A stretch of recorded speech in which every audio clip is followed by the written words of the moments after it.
Hello everyone, welcome back to Ranker J. This is Saurabh from IIT BHU and guys, आज paper आपका 4 अप्रैल का हो चुका है एंड बहुत सारे बच्चे जो आगे पेपर देना चाहते हैं, ये वीडियो आपके लिए काफ़ी इंपॉर्टेंट है।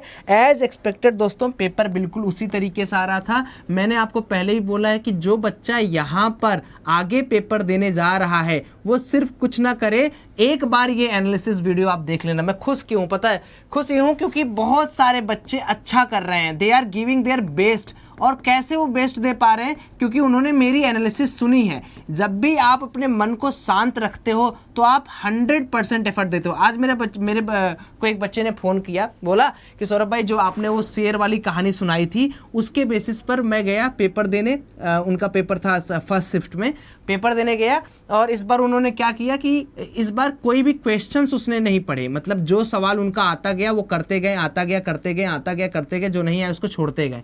इससे उनका फ़ायदा क्या हुआ पता है? उन्होंने इस पर्टिकुलर स्ट्रेटजी से अपना डर खत्म कर दिया। अब जिनको नहीं पता ये कहानी, फिर से मैं रिपीट कर दे रहा हूं। देखो, एक जंगल में राम को जाना है, एक जंगल में उसी सेम जंगल पे श्याम को जाना है।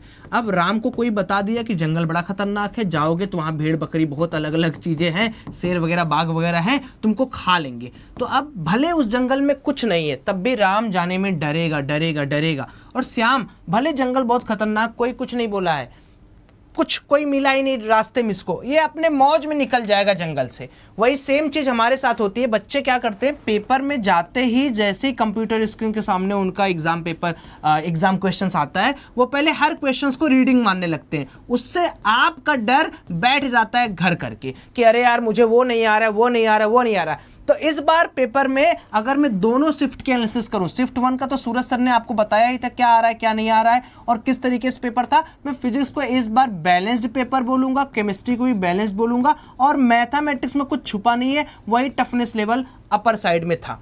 अब यहाँ पर शिफ्ट 2 की बात कर लें। शिफ्ट 2 में थोड़ा सा यहाँ पर क्या है कि केमिस्ट्री के पोर्शंस में थोड़ा सा इंक्रीजमेंट बच्चों को लगा है। बाकी फिजिक्स इजी नोट पर था। फिजिक्स में अगर मैं कंपेयर करूँ as compare to first shift, तो थोड़ा फिजिक्स टफ था और math as balanced as toughest जैसे आ रहा है। तो अब ओवरऑल कंक्लूजन क्या कर सकते हैं, क्या क्या की टेकअवे है इस एग्जाम से, ताकि आप लोग जो आने वाले बच्चे हैं उनको ध्यान रखना चाहिए। पहला, वो जंगल वाली स्ट्रेटजी जरूर लगाना, ठीक है, जो मैंने अभी बताई थी आपको। दूसरा चीज़ है बच्चों, फिर से मैं बोल रहा हूँ, physics chemistry physics chemistry physics chemistry, फॉर्मूले पे कम से कम टोटल आप 30 सवाल करके आ जाओगे। कितनी बार रिपीट करना पड़ेगा? आप एक बार कमेंट करके बताते क्यों नहीं है कि सौरभ भाई यस, मेरा फॉर्मूला तैयार है, मैं फोड़ने के लिए तैयार हूं। एक बार आपके अंदर मोटिवेशन आ क्यों नहीं रहा है? लिखो कमेंट में, ठीक है। उसके बाद भाई एक बार केवल PYQs कर लो, ठीक है, PYQs कर लो। और मैथ में इस बार बच्चों ने अच्छा किया क्योंकि वो सिलेक्टेड चैप्टर पढ़ के गए थे, सिलेक्टेड काम किए। तो अब मैथ के लिए स्ट्रेटजी क्या है? 10 चैप्टर अगर तैयार है और 10 चैप्टर के सवाल बन जा रहे हैं तो जिंगा लाला, नहीं तो गेस थ्योरी मैंने बताई है, जाके उसको देखो, गेस थ्योरी करके नंबर लाओ, चाहे जहां से तुमको नंबर लाना है, चाहे जैसे भी नंबर लाना है। तो ओवरऑल कंक्लूजन आगे वाले बच्चों के लिए क्या है? टिप पर फॉर्मूला याद है, PYQs लगा हुआ है, मैथ का सिलेक्टेड टॉपिक याद है और गेस थ्योरी और जंगल वाइज स्टडीज याद है। कोई नहीं रोक सकता तुमको, क्योंकि फिजिक्स और केमिस्ट्री का पेपर एज इट इज आ रहा है जैसे पिछली बार आता था। मैथ का भी सेम आ रहा है जैसे इस बार आता था। मैं यहाँ कोई टॉपिक, कोई चैप्टर, कोई ये वो एनालिसिस करके आपका मन भटकाना नहीं चाहता हूँ कि ये आएगा ये नहीं आएगा। हो सकता है जो पहले दूसरे में आया वो ना आए, वो तीसरे में हो सकता है वही आ जाए, हो सकता है उससे 10 गुना ज़्यादा ईजी, 10 गुना ज़्यादा हार्ड आ जाए।